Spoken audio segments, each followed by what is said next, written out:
I pledge allegiance to the flag of the United States of America and to the republic for which it stands, one nation, under God, indivisible, with liberty and justice for all.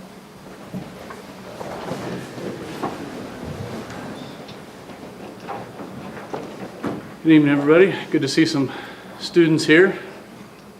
Getting credit for it, right? Yeah. Absolutely.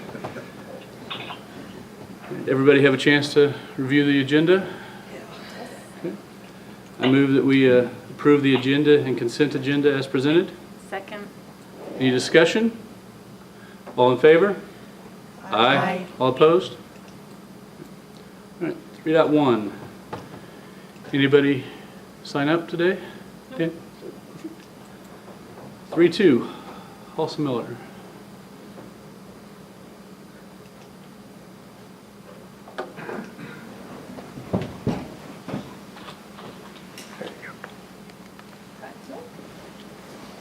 Pat had something come up today, so he will not be here, so I'm giving his portion again. So, of course, I put it in pictures with words.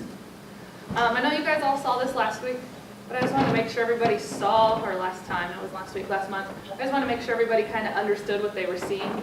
I tried to label a lot of the fields so you understood like which fields were what. I think it's pretty cool that you can actually see, this is one of my favorite pictures right now, is seeing the soccer fields, the football stadium, the practice football, all the baseball, all 8 of the tennis courts. If you've heard me talk about it a lot, we say 4 up, 4 down. And so you can see the wall right there, that's what the big stripe is in the middle of the black. 4 of the tennis courts are 10 feet higher than the bottom 4 tennis courts. So 4 up, 4 down. And you can see the staff parking and the student parking. So there's quite a bit of parking, very segregated, which will be pretty nice. This is Pat's update. As you can see, a lot of the asphalt's going down. They've got at least the base course down. Not a lot of, it's not the finish. They'll finish it up in the spring once they've got all the heavy trucks off of it and everything, but their asphalt going down. People are actually parking in the parking lots now. Curbs are in. As far as the fields, they're starting to saw a lot of the fence. It's a nice black fence. They're doing a lot of the sports fields fencing as well. And they've seeded all the fields. So all of them are starting to grow already. So we'll get at least, they'll start to germinate now, and we'll get all of the spring and everything, so the fields will be pretty established by the time kids are actually on them for sports. Out at the concession stands in the stadium, they are, the top left picture is of the press box. Then you have the bleachers for the stadium. You can start to see how the bleachers are actually forming with that concrete block and brick. It's going to look pretty cool. The visitor side is done, and they're still working on completing the home side. And then you can see the one of the concession stands out in the distance. They've all got that red metal roof, very school color oriented, looks pretty cool. Academic wing, they've actually started doing some prime painting, which means the colors are starting to show up, walls are starting to get finished, they've sanded all the drywall down. They're putting the ceiling grid in, and they're starting to put a lot more of the glass. It's about closed in. They are hoping to actually have the permanent heat on by the end of the month. I think tomorrow's going to be a little chilly for them. This picture is of the learning stair. It's something we've talked a lot about, and this is the outside of it below. But you can start to see there's a lot of tinted glass in there, and then this big T-shape hanging down from the ceiling. There will be a 9-screen LED component instead of a projection screen that hangs in front of that glass wall for presentations. Okay, I believe the bottom left is of a science room, so you can start to see there's quite a bit of light in that science room. The commons and the resource, so this would be kind of that main entry commons right when you walk in the front door, and then your resource center or your library. The top left picture is you're standing on that 3rd floor right when you walk in the building, looking down into the commons where the kids will eat. Kind of got that overlook like you currently have. You can see a lot of the ductwork going in, and they're trying to finish putting the rest of the outside of the building on the brick in that area. They've worked around, they've got most of the classroom wing done, trying to get that one done so they can put heat on, and now they're working toward the rest of that commons area. The gym, they're pouring the running track this week, so that upper level running track is going in, so you can almost walk all the way around the gym. They've got a lot of the ducts and the light works, lights already hung in there. The top right picture is of that lion walk that we've talked about, so that's that main entry. The auditorium's on your left, the gym's on your right. And then as you can see from the outside, all the bricks done in the stone. It's got a nice look from the outside. They're looking at installing gym equipment early December. They're starting to paint the inside of the roof structure. So just to remind you guys, a lot of our academic areas are more of a neutral tone, lots of browns and softer reds, and we took the school colors that, you know, real bright red, white, kind of some gray and some black, and put that all in the academic and the athletic areas. So, you know, the gym and the pool are very red, white, and black centric. The academic wings kind of got a little more subtle tone to it with some reds and blues and greens. Locker rooms. They're in the locker rooms completing the masonry. They've started all the duct work, and they've actually started painting it. Swimming pool. The above, they had to actually build a whole entire platform over the swimming pool hole itself because they had to put all the scaffolding up there to paint and to hang all the lights. So that's what the picture on the right is, that guy up on that big scaffold up in the ceiling. They've actually got all of the steel and the roof painted, and they're starting to come down the walls, so that room's actually starting to really come together. It's one of the bigger spaces that's complete as far as painting. Auditorium, they did finish the roof on it, and they're going to start the mechanical work soon. Currently there's a nice big mess in the floor, still dirt, some dying plants, but they'll start to pour that as they get going. Music and drama areas, finishing up the block work, the roofing's complete, and they're starting in some of their mechanical systems. The picture on the top left, I just wanted to show you, that's what's underneath concrete. That's why it takes so long to pour a concrete floor. All those different pathways you see up there contain all the different wirings for lights, for telephones, those are all the different cableways for all those different wires to get to all those rooms throughout the building. And you can see them on the top right picture going through the music and vocal music spaces. Mechanical work. They're putting in a lot of the mechanical systems. You can start to see the bottom left picture is of some of the chillers and the main central plants. So that is Pat's version of the update. So now on to some fun facts. Anybody have a guess at what the largest contract is for the high school building? What trade? Well, the mechanical plumbing contract is $7.5 million itself. So that is the largest contract, one single trade. And I just wanted to show, I mean, we have a lot of mechanical equipment, and it's not like we went above and beyond and bought the most expensive thing. This is a very cost-effective mechanical system. But right there you can see all the different places that house mechanical equipment. There is 15,000 square feet in this new building dedicated to just housing mechanical equipment as far as air handling units, stuff to heat and cool this building. That doesn't even account for all the pipes that run through. So at 15,000 square feet, that's 6% of the building. Or if you took pretty much the existing high school gym and filled it with mechanical equipment, that's how many air handling units and big chillers and boilers it would take to do the new high school, fill the whole entire current gym. So that's pretty impressive. But that $7.5 million is about 13% of the budget. So, I mean, right there, it takes a lot to get a lot of that heating and cooling correct. There are actually 12 air handling units in the school. A lot of them are zoned differently for the gym, for the academic wing, for the media center, for the commons. So kind of cool. And then same thing with electrical and technology. That's the second largest at $5.8 million. I mean, there's 45 cameras, 15 card readers, and every exterior door has a door monitor. So at 3 o'clock in the morning, if that door's propped open, somebody, I don't know who it is, gets a nice email, and they can start looking through cameras to see security footage if something's got on. Or if somebody props a door open when they're not supposed to. Somebody will get some kind of alert that says, hey, every single exterior door, even the ones that are up on the roof.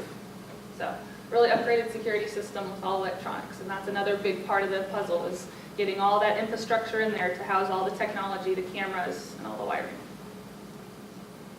There's your fun fact for the day. Any questions? Looks good. Still on schedule? Still on schedule. Perfect.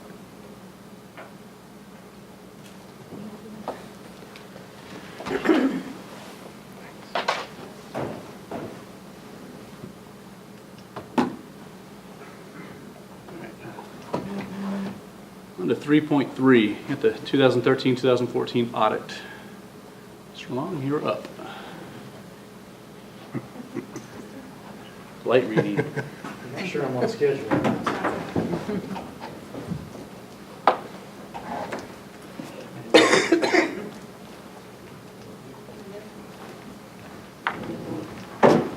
Jim Long. Hi, Good morning. thank you. I'm with Carlin and Long, CPAs. Came out and took a look at the financial information for the district.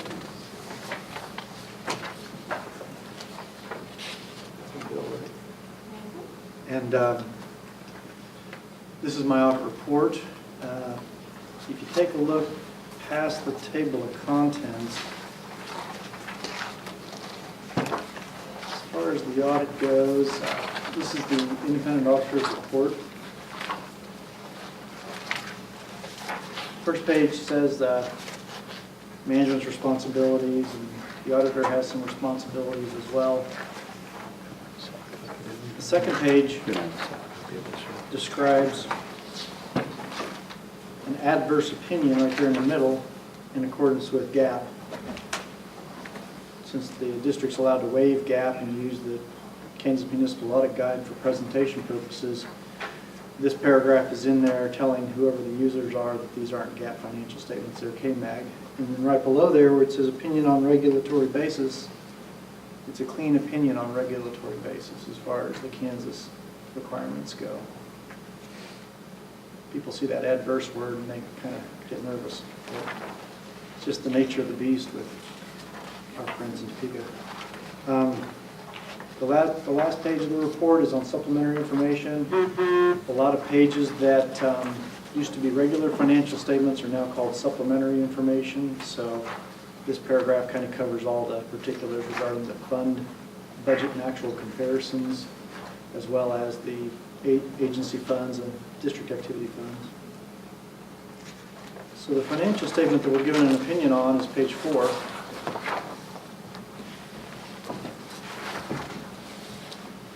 So as far as June 30, 14, if you take a look down the left-hand side are all the particular funds. Beginning cash balances, cash receipts, ending cash balances.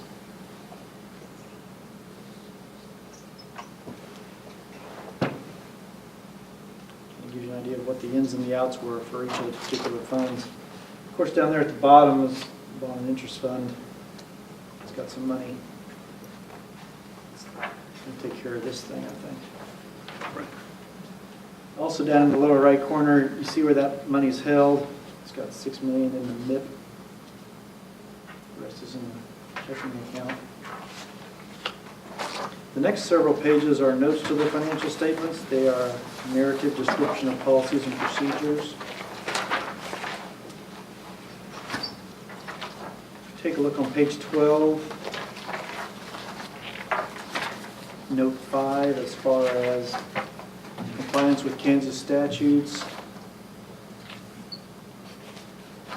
We noted no violations of Kansas statutes, period, under audit.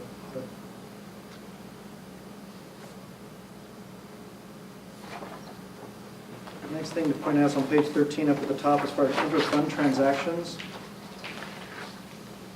A lot of the money goes in, the state gives goes into the general fund, but then that money's then taken out of the general fund directly to special ed or any of the other particular funds, as well as the supplemental general. So therefore, those are transfers that are identified there. You can see how much is going to those particular programs.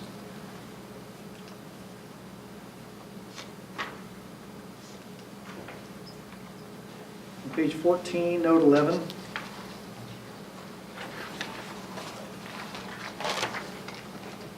How much does the state not want to give you until July?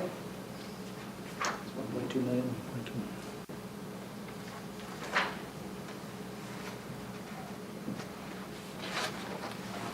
On page 15 is the debt. So we kind of schedule that out. We had a couple of issues that are no longer around and a couple that are now at a higher level. You can kind of see what the beginning balance sort of right there in the middle. Payments out kind of got restructured last year.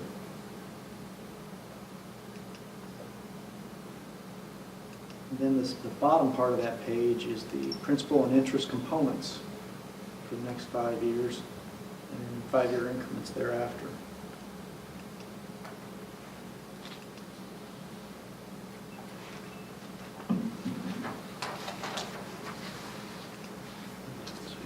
Then we start getting into supplemental information, and page 16 compares the expenditures with the budgeted expenditures. All the two zeros up there at the top mean everything in the general fund, supplemental general was either used for the general purposes or transferred to other funds. So the state's not going to ask for anything back on those. All the other negative values over there mean that they are under the published budget amounts. The following pages are budget and actual comparisons. So page 17 is the general fund. Actual and budgets there. On the budget, near the bottom, you see negative 221. When the original budget's prepared, it's usually a little bit high. So the state comes in and does a head count almost monthly. So they deem the budget-wise to the tune of a little bit.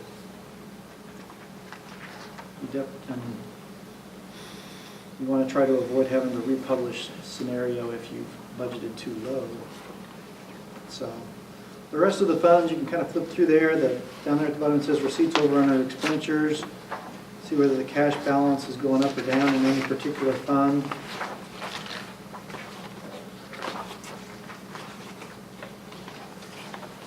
But on page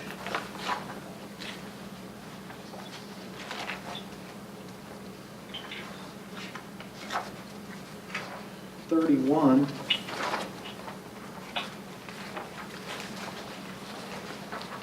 so all those prior funds are budgeted funds, SEPA budget, predict revenues, expenses.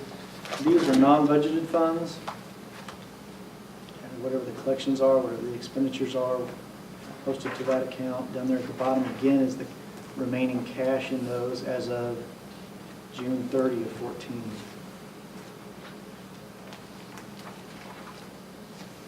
Typically, these are federal funds. You see Title I and a Title IIA in there. So, page 32 and sort of begins the agency funds. The particular money that's held at the schools. So we take a look at those and take a look at the beginning balances, receipts, and the expenditures. Trying to evaluate if there's anything that's in particular that needs attention. Nothing really did. And page 35 is the same way. Some of the funds are agency funds where the money's held for a particular group. Page 35 is district activity funds, which are more educationally related as opposed to group related.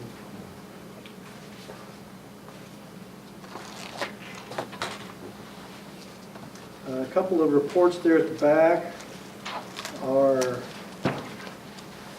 federal reports. They're clean opinions. There's no problems or exceptions on those.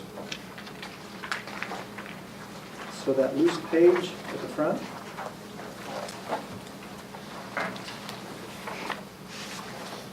This is the letter from me to the board. First page just says that I'm going to do an audit. And the second page, the top says difficulties encountered in performing the audit. And kind of no significant difficulties. Everything was around and available when we started harassing the staff.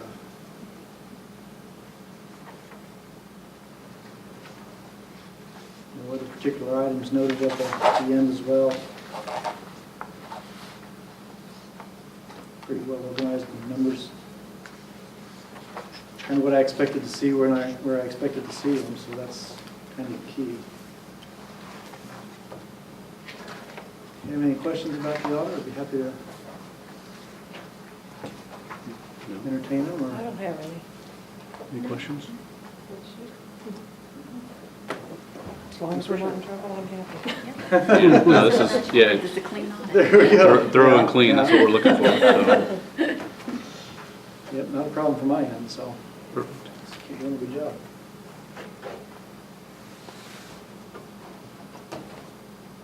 I move that we accept the 2013-2014 audit as presented.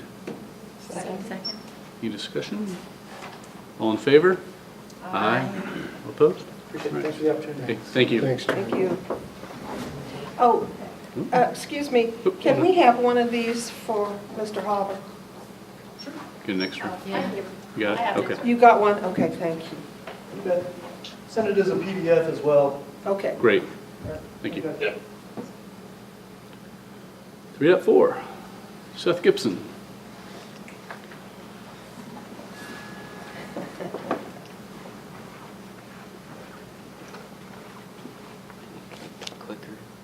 Okay, just give me.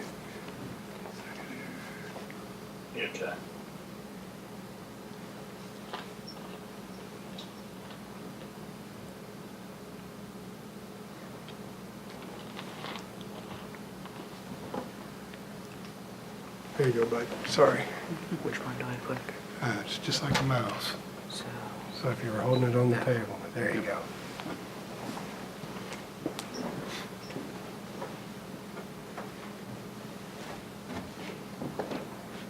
hello, my name is Seth Gibson. I'm an 8th grader at Lansing Middle School. I'm a Life Scout in the Lansing Boy Scout troop. I have spoken to Mr. Wessel, and we have come up with a project that would help the school, the community, and me.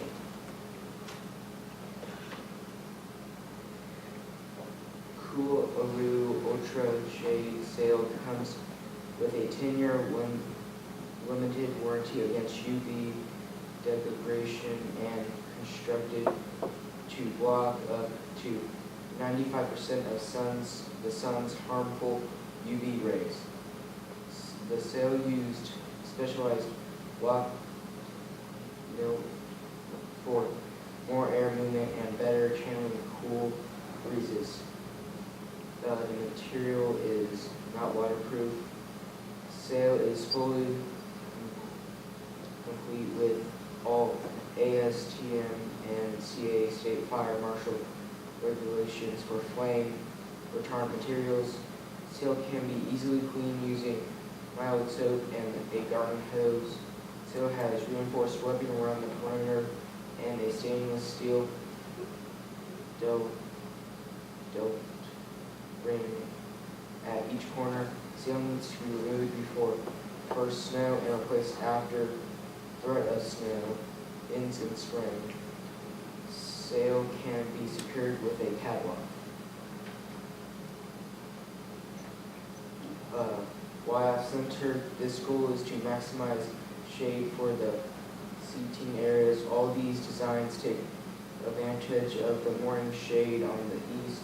The sun shield will shade the classroom seating area during the 10 a.m. and later. This also gives a area separate from the seats. I like this option the best. The students can sit facing the teacher or look out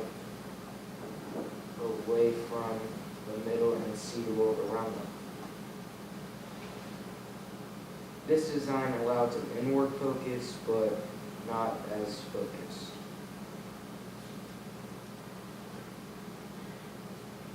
This maintains a forward focus and limits other options.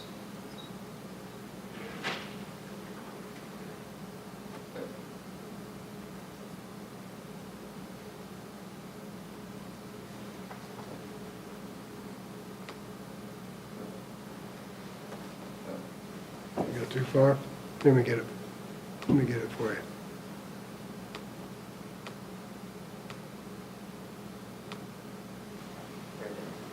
Two pools will be 9 feet above the ground and 2 are 12 feet above the ground.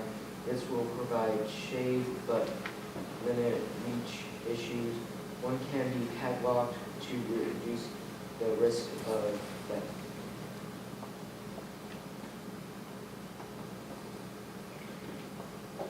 Benches are 6 feet long and 18 inches off the ground. They can seat 30 or more students.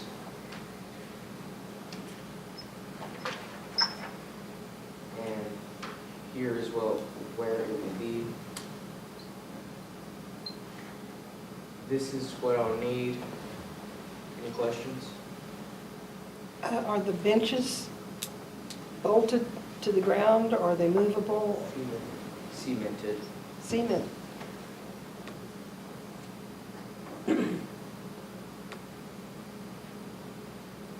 So this would be on a grassy area, that Yeah. would be the surface?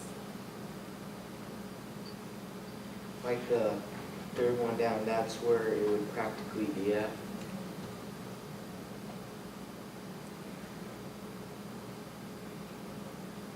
It's down the hill at the elementary school on the back, if you're on the K2 Circle Drive area.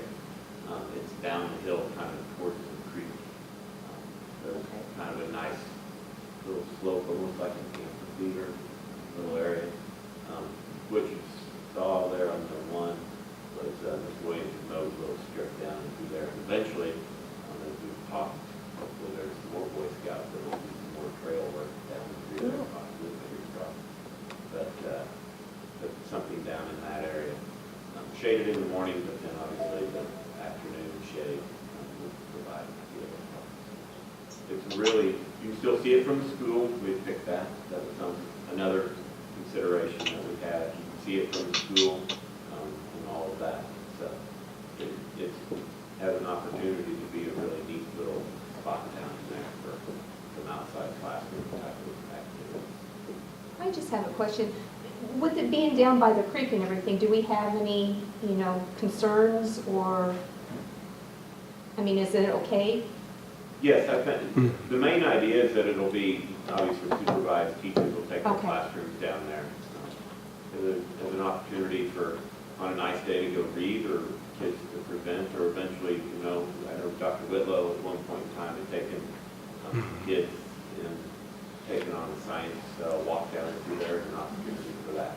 So, We had as many as 9 science stations built along that creek one Oh, wow. spring. And all the kids took turns going from station to station. Yeah. So hey, Seth, we have new board members since one of your last major projects. Could you refresh them?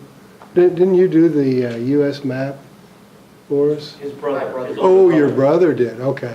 So we have a family of big projects in the school. And you like the horseshoe configuration? Yeah, because, whenever the students need to, if the teacher's talking, they can easily turn around or just look at that teacher, or they can just, see the nature around them if they need, a science class or something. Yeah. Another question board members might have is, any cost to us for this?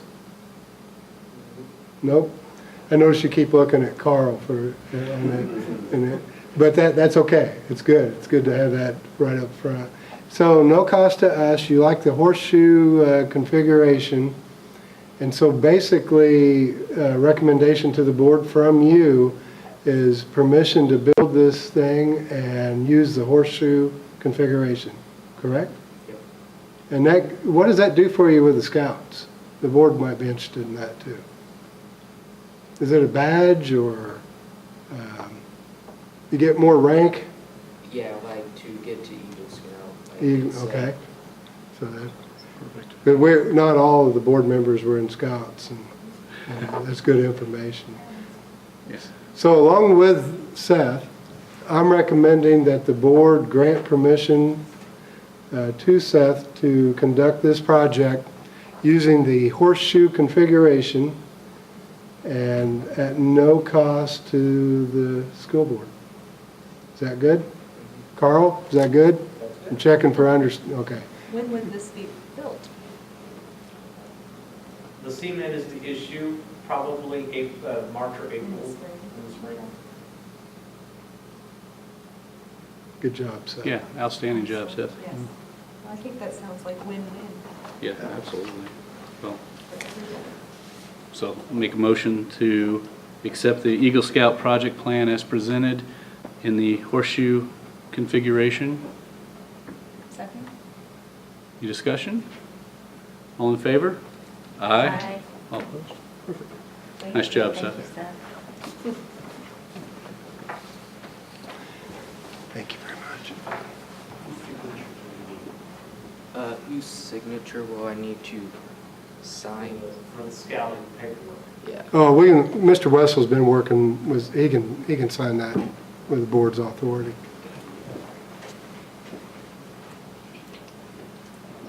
3.5. Jimmy, I think you're up.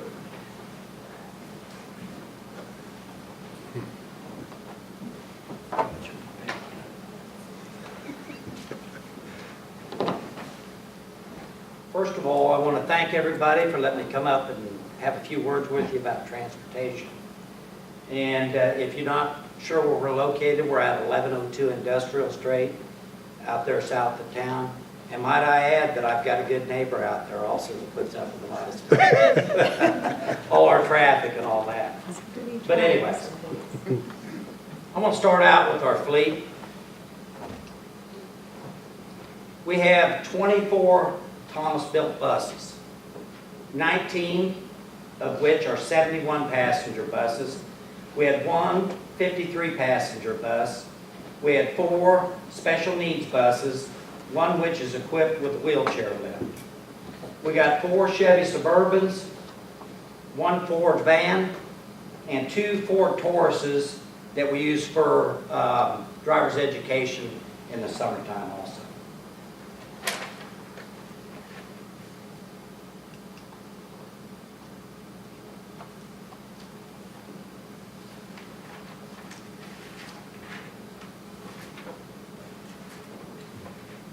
Maintenance.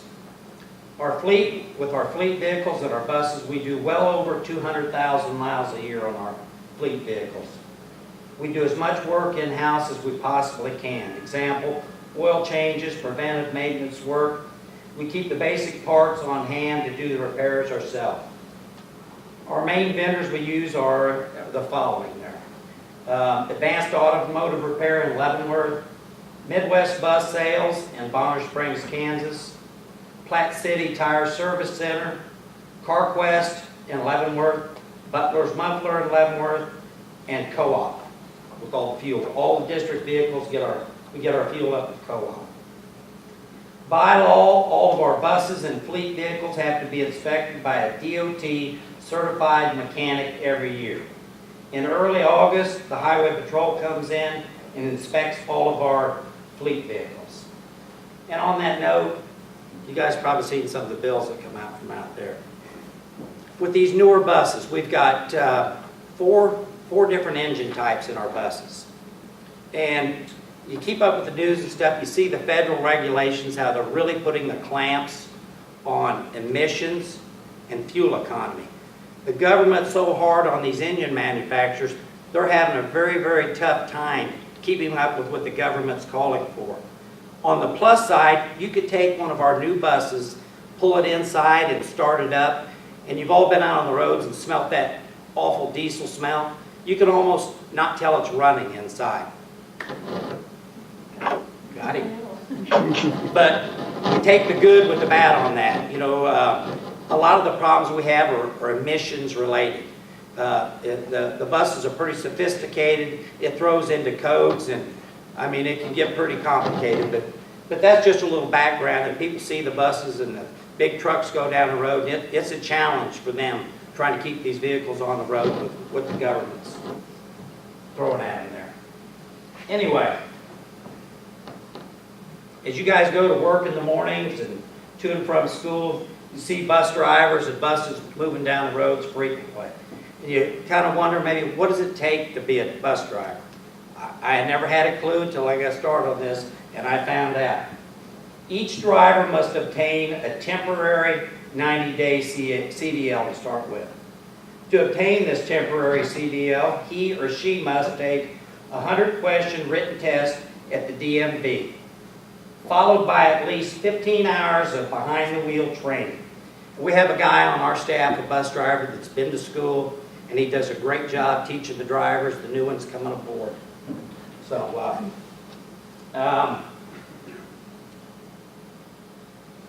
the driver must obtain a DOT physical After these tasks are completed, he or she must take a driving test through the state of Kansas. The driver must be able to identify all necessary parts inside and outside the bus, along with all the engine parts under the hood. He or she must go through all the driving skills it takes to drive a bus. Backing, student pickups, student drop-offs, railroad crossing, the whole 9 yards.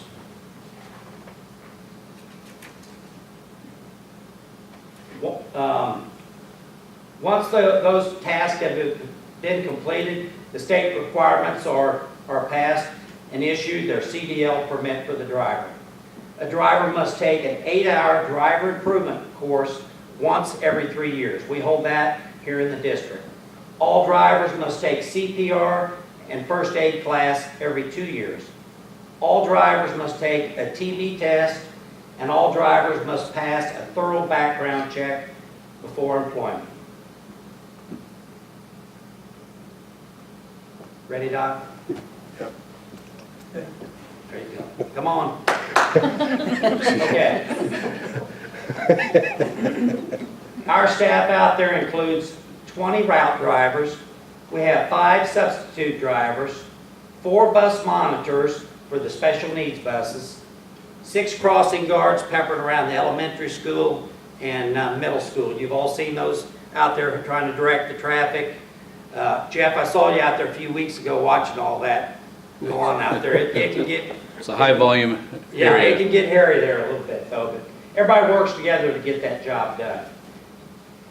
Anyway, out there in the transportation department, our turnover rate is very low compared to other school districts and other bus contracted companies. Our staff has a sense of pride in working for our school district.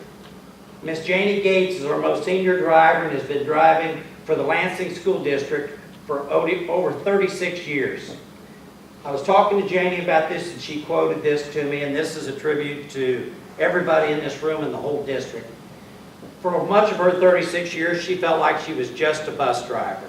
Since the school district took over busing, it feels like we're all a part of the team now, which she stated before, just kind of you were just a little bit outcast there. So that's a good thing. Our drivers will go the extra mile, whether it's take a student their lunch that was left on the bus, or waiting at a bus stop for a parent that might be running late coming home from work. Last year we had a group of our bus drivers volunteer their time to stay late every evening for 9 weeks and transport elementary students home after their tutoring program at the elementary school. We value our employees to the utmost right there, I'll tell you. And when I talk about the turnover rate, we go down the roads, and if you go by Platte, you always see bus drivers wanted, bus drivers wanted.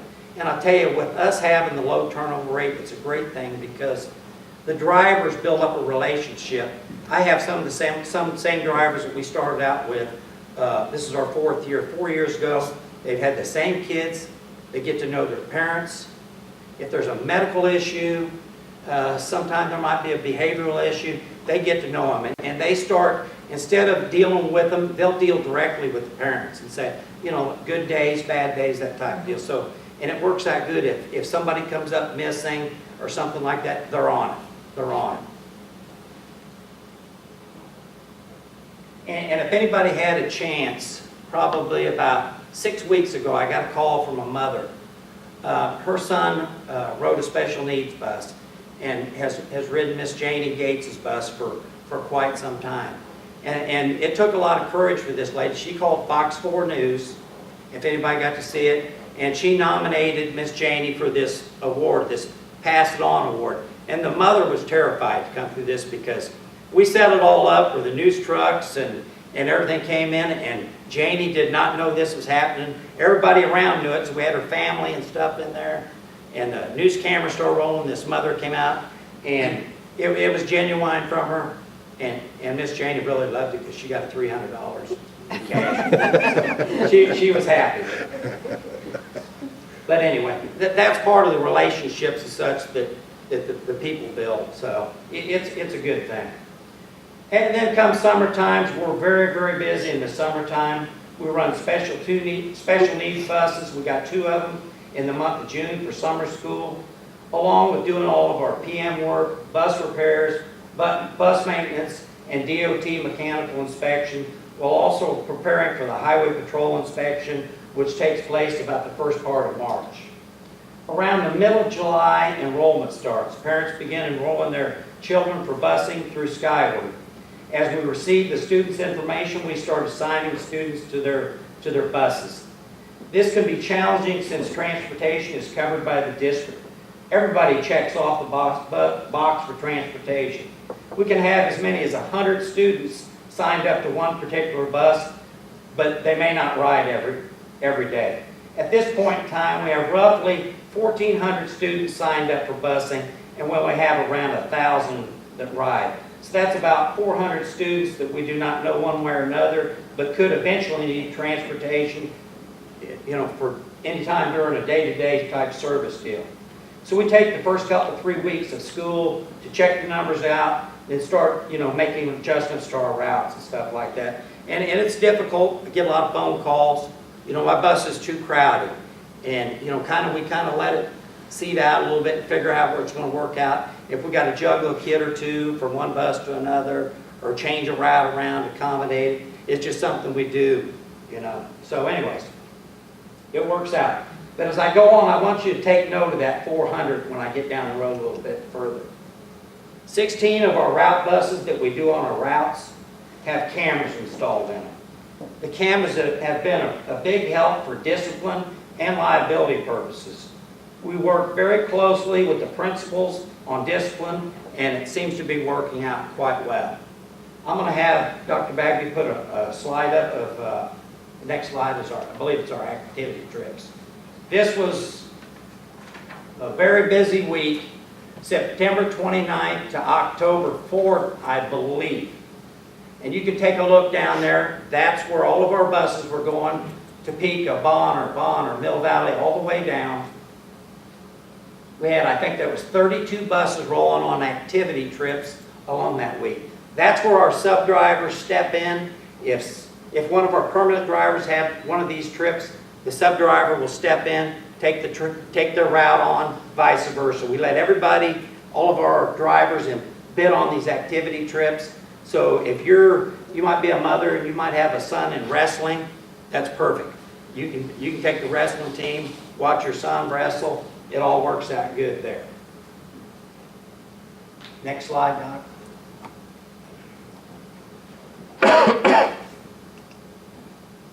Okay, here's our daily bus route and our daily routine. Our first bus rolls out around 6:15 in the morning, which is usually bus number 6. And our last bus rolls out around 7:15 in the morning. Along with our regular routes and stuff right there, we have a shuttle that takes the ROTC students from Leavenworth High School and transports them back to Lansing. We also transport and shuttle the gifted students to and from our schools in the district. I think right now we're shuttling 9 or 10 gifted students up until about lunchtime. And take note, you see some of the routes. All of our employees and drivers, they'll pitch in and do various things, whether it's fueling buses, helping out on the shuttles during the day, just whatever it is, everybody can pitch in and get these jobs done. Sometimes Phyllis and myself are busy, and people say, well, I'll help out today. So it works out pretty good. Works out pretty good.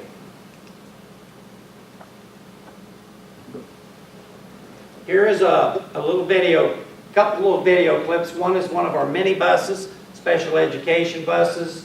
Go ahead and roll it, Doc.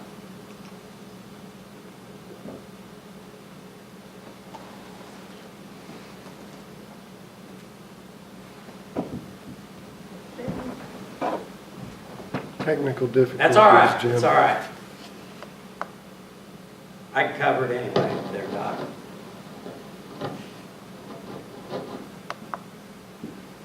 This is, and I know a lot of you know this is Janie Gates. She's the one I was talking about that's been doing this for 36 years. What she's doing there is pre-tripping our bus. By law, before those buses hit the road in the morning, they got to be checked end to end, under the hood, all through, to make sure they're safe to go out on the road. All drivers and all of our routes on that bus is a check sheet they've got to go through for their pre-tips. It goes down the whole list. You might have a flat tire, something like that. They come in 15 minutes early before a route and do this. If we ever have a problem, they run into something, we've had flat tires before, we can get another bus out and get it ready to roll.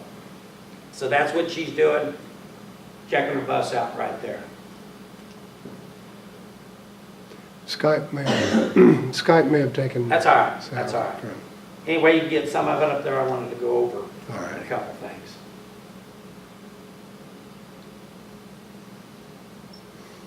Since I don't have video, I'll just explain to you. I guess I could paint a picture kind of what's going on. Yeah, you have video, you just don't have audio. That's all right. So- Can you skip ahead a little bit for me, Doc, there? She's talking a little bit. A little bit further, a little bit further. A little bit further. Further? Yes, sir. There she is, checking under the hood. And I'll tell you, a lot of people come in, they get started, they got to get intimidated on what's under the hood of the bus. I had a young lady that started working for us last year, knew nothing about engines, nothing. And before she got ready to go down and take her CDL, I said, I went and raised the hood on the bus, and she started going through this engine like you wouldn't believe. High and low, I said, I've seen enough, you know it. So they study, they get to figuring out what the parts do, and that helps if you have to diagnose a problem or something like that.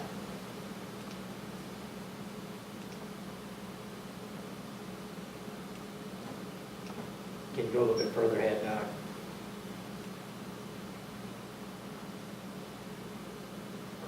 Well, midday. Keep going, keep going. I want about towards the end there when she comes in. This particular bus, Miss Janie Gates, goes out 4 days a week. She goes out 3 times a day. That special needs bus does 100 miles a day in our district.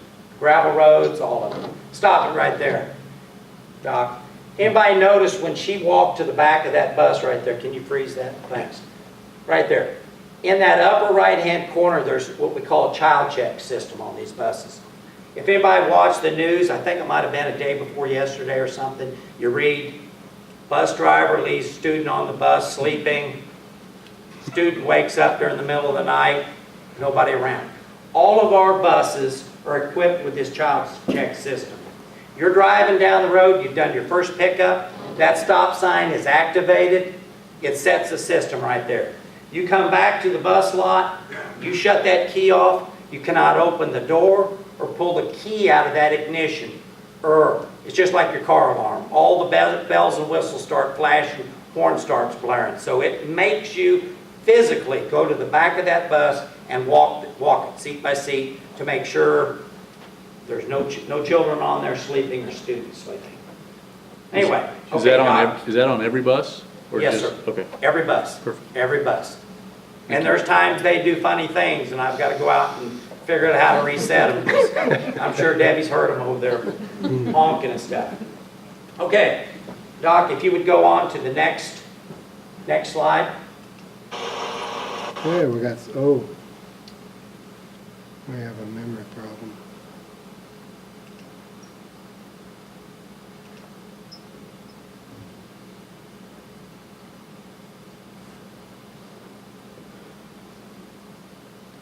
We're not gonna be able to hear. That's all right, that's all right. This is Charles Green. He's been driving a bus, I think, like 7 years. Super, super, super great with the kids. Strict, but great with them. I changed routes around a little bit this year and put Charles on a bus that he really liked the route he had. But we had a couple of issues and some rowdy ones on the bus. But he has started a system with these students. On the way home from school, they do their homework. And we're a little bit unique over other school districts where we've got kindergartner all the way through seniors in high school on the same bus together. And I've had military parents that have called me before school starts, and it's a big, big concern to them. And I always reassure them that our high school students are super. They look after the little ones almost like the big brother type. Mr. Green there has implemented a program on his bus on the ride home. He splits the high schoolers and middle schoolers up with the kindergartners up through, and they help each other with their homework on the 45-minute ride home. I got on there one night and watched them, and I mean, you just can't help but to smile to see the way these kids are actually working together. Did they want to do it at first? No. But once they got going and got the structure of it, figured out what's going on, they love it. Then he gives them a piece of candy, which, you know, I'm sure their folks really enjoy that as they come in the house. Anyway, that's one of our big buses, 71 passenger buses. Anytime you go over to the elementary school in the evening, if you've been around there, can you freeze that for a second, Doc, right there? And you'll see we have 20 of our buses over there in the evenings. 16 of our 71 passenger buses, and at times all 4 of our special needs buses wrapped around. Debbie's got her bus over there, plus we've got KinderCare. So it's quite an elaborate scene with all those buses around, getting the kids squared away to what bus they go on. And it takes a while to start the year off, but they get the hang of it, and it works out well. Okay, Doc, if you'll roll this a little bit here.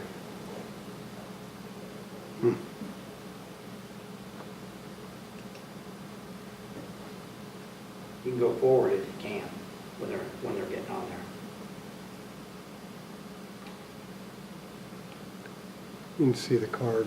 That's all right. Okay. Oh, cool. Now, Doc, if you could freeze it right there. Okay. I'm going to back up a little bit. You saw my next slide that was Zonar. I'm going to explain to you what Zonar is, how come we need it, and how it's working. For the first 3 years, the way we did it was, our bus drivers had a roster of who was assigned to their bus.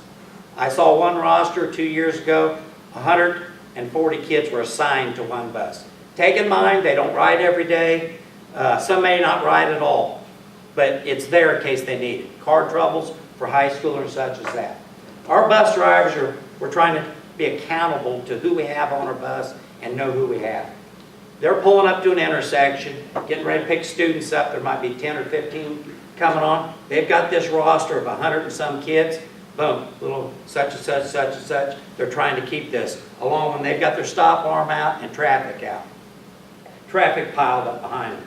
Getting on in the bus the same way in the evening. Okay, so-and-so was on the bus this morning, not on there this afternoon. But impossible for record keeping.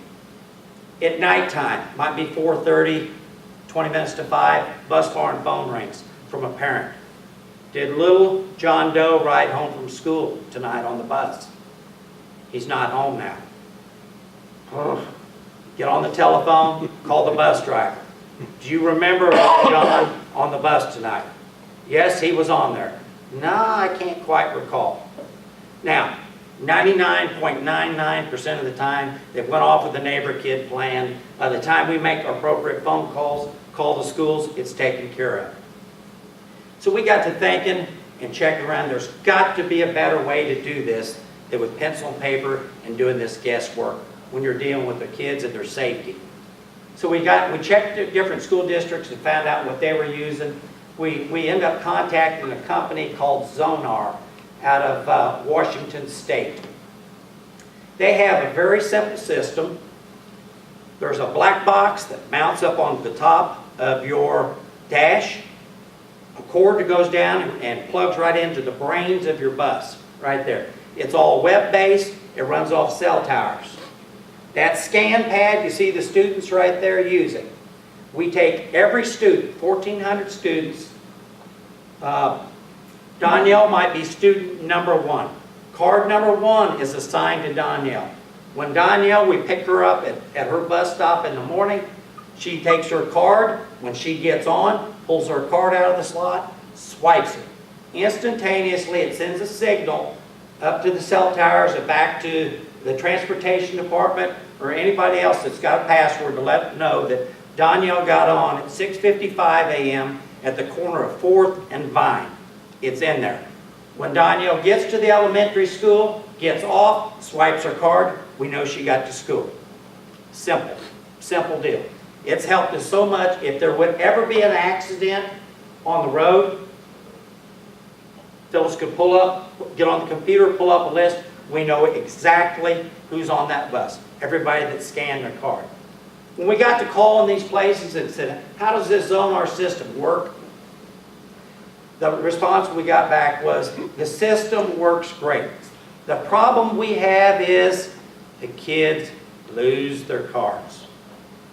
The card's got a little RIF strip in there that sends a signal to the scanner and sends it on up to the cell deal. So we said, wait a minute here, we're going to try something different. We decided that we're going to try to keep the students' cards on the bus and not let them take them home. We worried about it clogging and jamming up the roads a little bit, so we tried it on one bus first. We took the card holder, we got the kids, we assigned them a card, and they're anxious for this. This is a neat little deal for them too. So we started working it. Took us about maybe, that route might have been 5 minutes late, maybe 4 minutes the first day. Next day, 3 minutes, 2 minutes. Boom, kids had it down to an hour. Our drivers, we left it up to our drivers to train the kids. Whatever, this is your ship, you train them, you know them, you train them the way to use the cards how you like. And they started catching on, catching on. It's running smooth as silk right now. We get a parent call us, yes, okay, Doc, I'm going to have you go on to a couple of my slides, and I'll go on with this a little bit more. And this system does a little bit of everything. Okay. Skip it. Next one. Next one.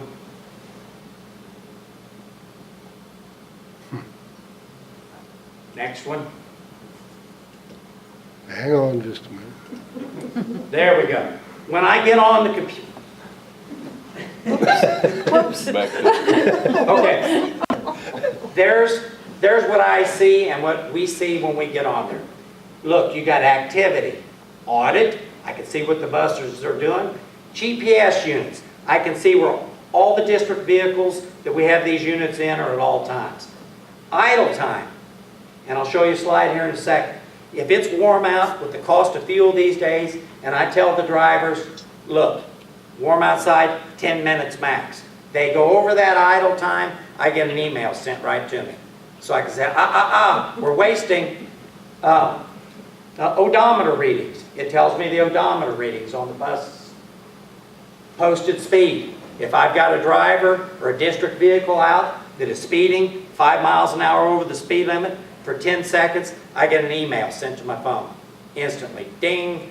And I've had it on the weekends. I've been out working and all of a sudden, ding, and I get to call somebody and say, hey, watch what's going on there.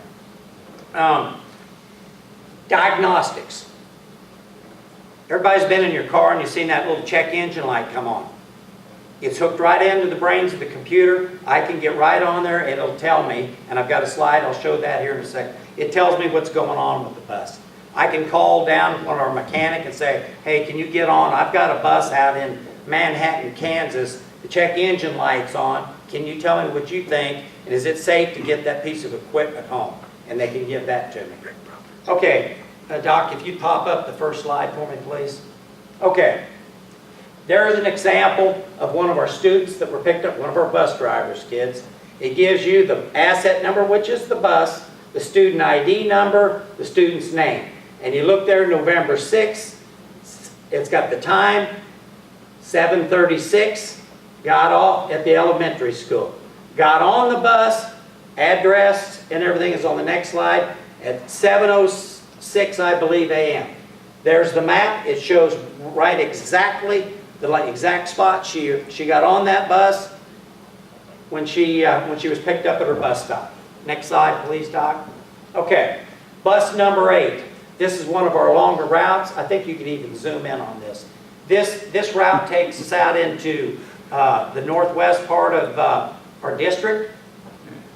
He runs, his route in the morning is how many miles was that? I don't see. 29.3 miles. That's one way in the mornings.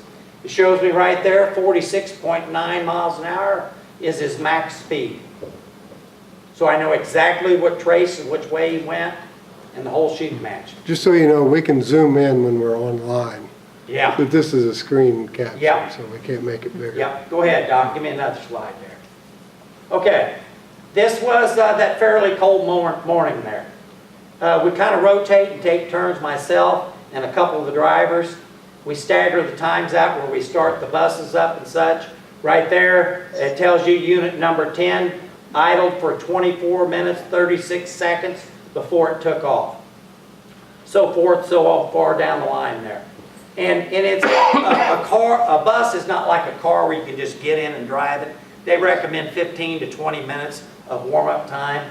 And when it gets colder, we adjust a little bit from when it's warm to when it's cold, how long we let them run before we roll out. Next one, Doc. Okay, posted speed. Here's an example of a vehicle out on the road. And it tells you every time they went over the speed limit. It shows you a map and also a graph of, it charts their speed as they go along. Next one, Doc. You want to talk about red and green? Yeah. Anytime you're in the red, that's bad. That's bad. Green is good, red is bad. Red is bad, that's when you're getting the dings. And the systems works well. We started out with a few buses. Now we've added on to some of our district vehicles and such as that. It's a good idea. We know where they're at, what they're doing at all times. If somebody would want to take off with one, they'd have to know how to disable it. But anyway. Can I add a note? Sure. There, okay. You know, like breath analysis, the machines, you have some cheap ones that you can tell what's going on, but you can't really use it as evidence. And then you have evidential breath analysis machines that you can use in a court. This happens to be evidential. And you get an abuser and they're not following directions about speeding and so forth. I can just call the local law enforcement where that vehicle is going.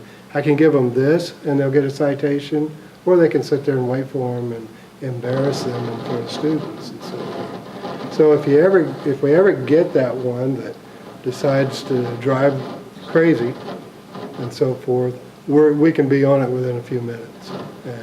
But it is evidential. Okay, Yeah. Jim, sorry. Okay, but anyway, I'll tell you, we looked at all kinds of systems, and here's another slide. There's the diagnostic parts. I have one of my buses that's had a few issues, and then I can pull this up. This is one particular morning. Anytime you get in, if it's showing you yellow, it's something you need to start looking at. I've got an intake heater that's on the blink a little bit. That's why it's showing me the yellow. So it goes through and I can tell exactly what's going on that piece of equipment when it's out on the road or sitting there idling.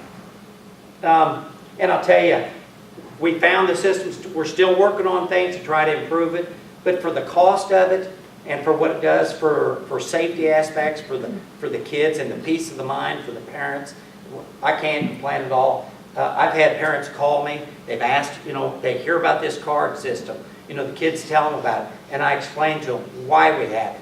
And it's just a peace of mind to know that if something would happen, hope it wouldn't, but if somebody would abduct a student, and we would call the police and we could tell them, that student got off that bus at 4:02 at the corner of such and such, such and such, boom, they could be on it right away. So it's an accountability. Another hypothetical situation, if a driver were to pass out, faint, have a heart attack, a phone call, we can pinpoint their exact location. Correct. Wherever they are. Because, the students may not be able to tell us they're on mile marker and such. Yeah.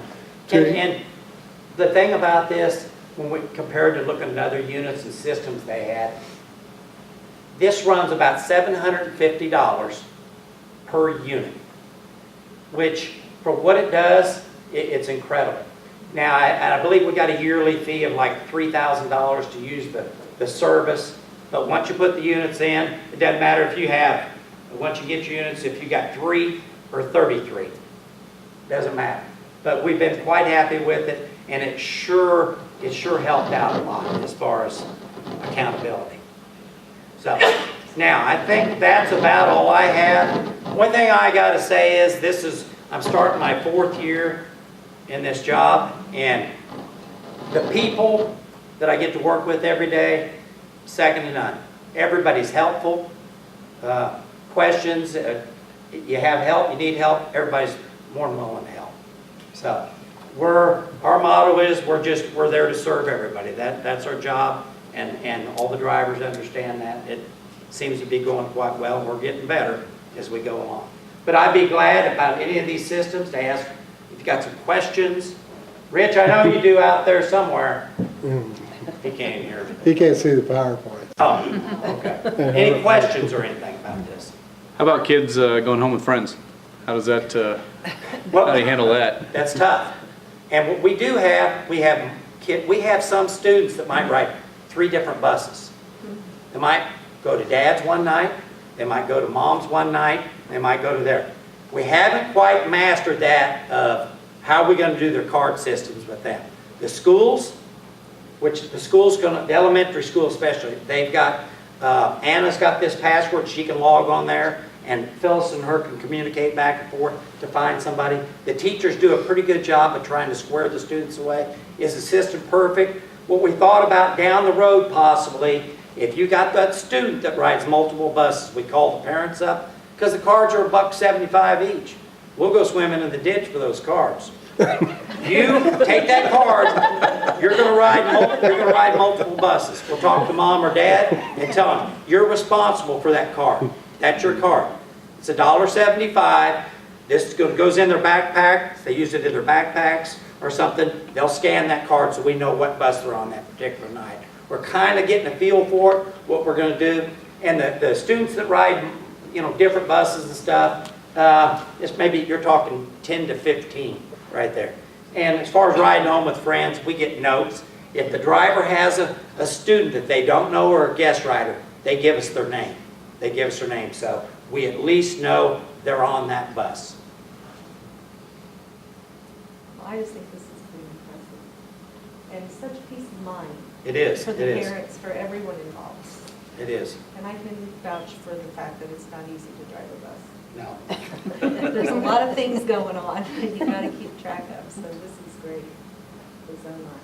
Anyway, you guys, anytime you're out, come out. I'd be glad to demonstrate how it works. It's interesting.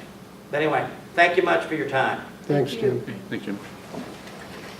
Did I go over my time a lot? No, you did good. And this was our second of what we call the board retreat series this year.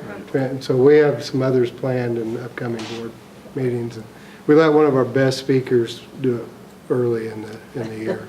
So, Raising the bar. yeah, we're raising the bar. 4.1, application and certificate for payment.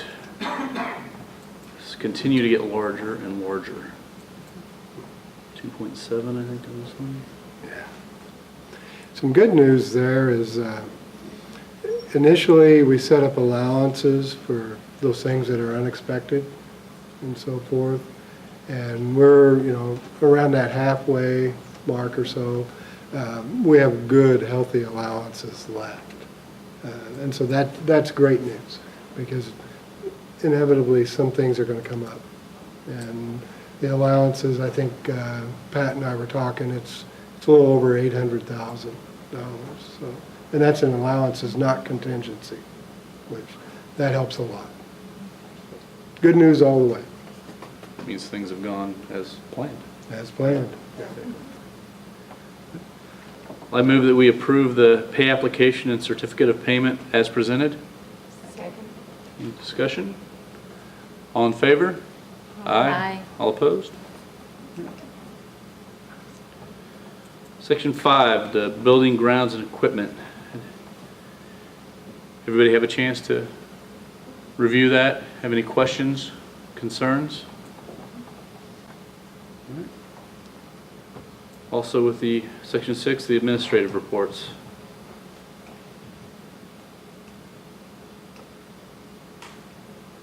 Oops, my mouse just went nuts. All right, 7.1, band program, $1,000 donation. Saw that Mr. Reese. Remember, by law, gifts, grants, boards have to accept them, so, and it's a good reminder and public acknowledgement of those that have given.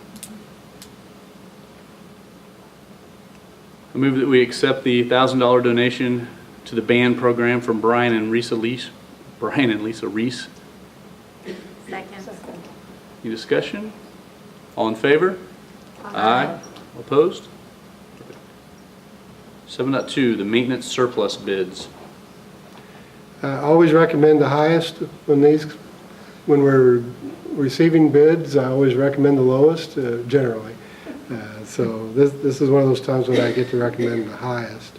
And if there's only one, so we got rid of a lot of junk back there behind Danielle's office. So that's the good news. And What about the items that didn't?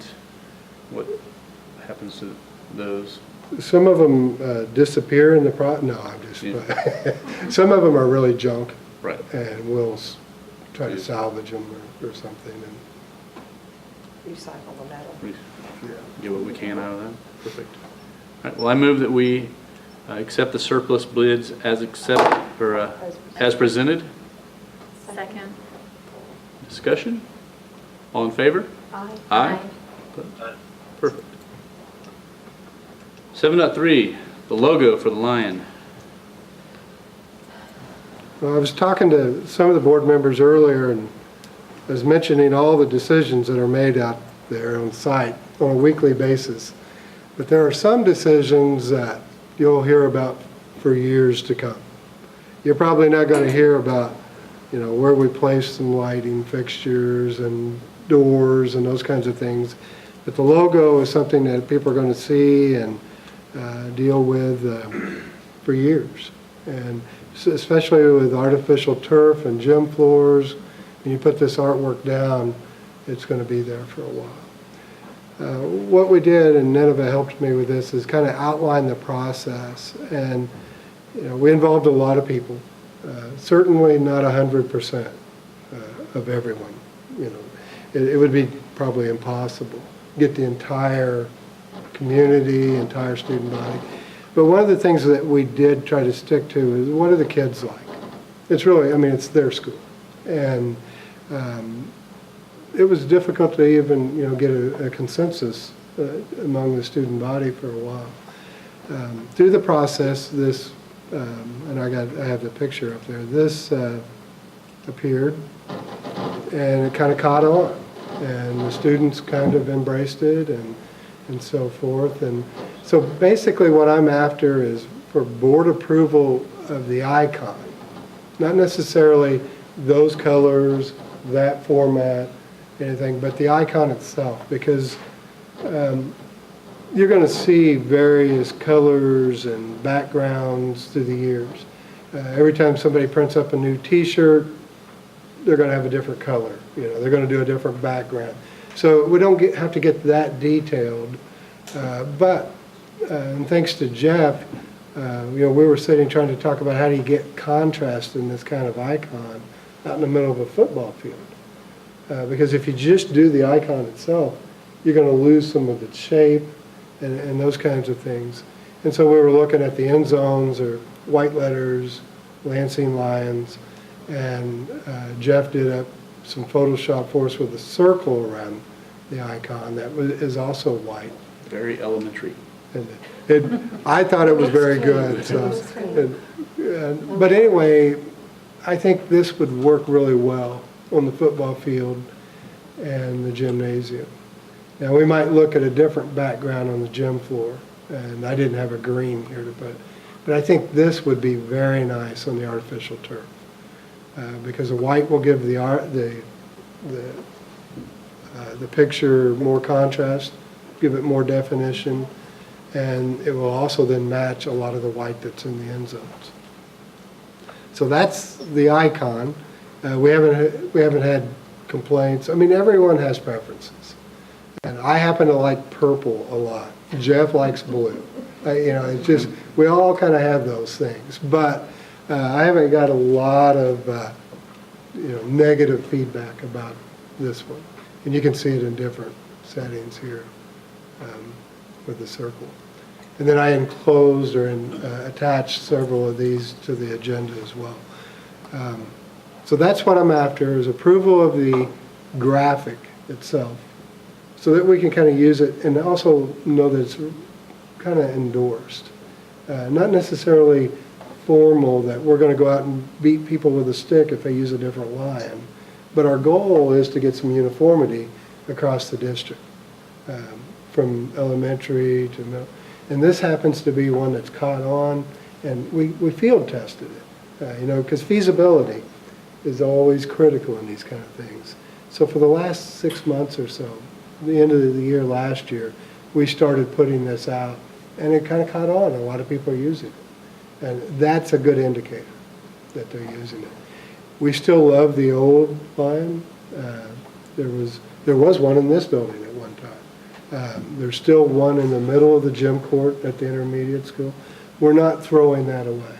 That's still a milestone in Lansing School's history. It's still not necessarily a landmark, but it has a lot of significance historically. The person who painted it, and lots of alumni still enjoy seeing that line. So, but with that, I'll be quiet, Mr. President. So the logo and colors are subject to change potentially about how they throw, but having kids that are coming home with that logo already, so it's.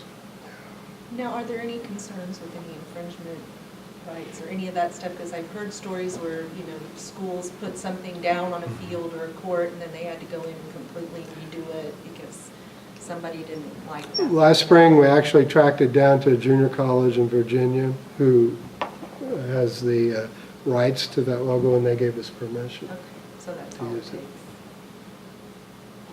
Now, copyright infringement is something I don't ever want to face. I move that we accept the logo as presented. Second. Any discussion? All in favor? Aye. Opposed? How long do you think we're going to need for? 20? Okay. I move that we move to executive session to discuss non-elected personnel, matters affecting a student for 20 minutes, starting at 8:15. Second. Discussion? All in favor? Aye. Rich, are you going to wait around, or do you want to tell everyone goodbye? I'll wait. We'll see. Play it by ear? Yeah. Okay. We'll leave you connected then. Students gone? They were dismissed. They were dismissed, yes. 8.2, resignations and retirements. I move that we accept Jamie Kerwal's resignation as presented. Second. Any discussion? All in favor? Aye. All opposed? 8.3, I move that we approve the appointments and transfers as presented. Any discussion? All in favor? Aye. Opposed? 8.4, I move that we approve Kelsey Rook as the Assistant DECA sponsor as presented. Second. Any discussion? All in favor? Aye. 8.5, I move that we approve the 2014-2015 out-of-school district students as presented. Second. Any discussion? All in favor? Aye. And 8.6, I move that we approve the 2014-2015 substitute teacher list as presented. Second. Any discussion? All in favor? Aye. Any other discussions or? Just a general. I would like to invite everyone to take a look at the wood-carved lion in front. Just a real quick information so everyone knows. The mayor, Gene Kirby, purchased the wood carver at, I think it's Autumn in the Grove or something. They had a wood carver there, carved the lion. And as it turned out, long story short, Gene bought it and then donated it to the school district. And then we had Mike put some lacquer on it because raw wood eventually needs to be treated a little bit because of the moisture and all that. So it's very nice. Mike built a little stand for it. It's there for display. We'll see if we can find a spot for it maybe at the new high school when it's finished. So Perfect. Nice. that's all I have, Mr. Great. President. No. I move that we adjourn. Second. Any discussion? All in favor? Aye. See everybody next month.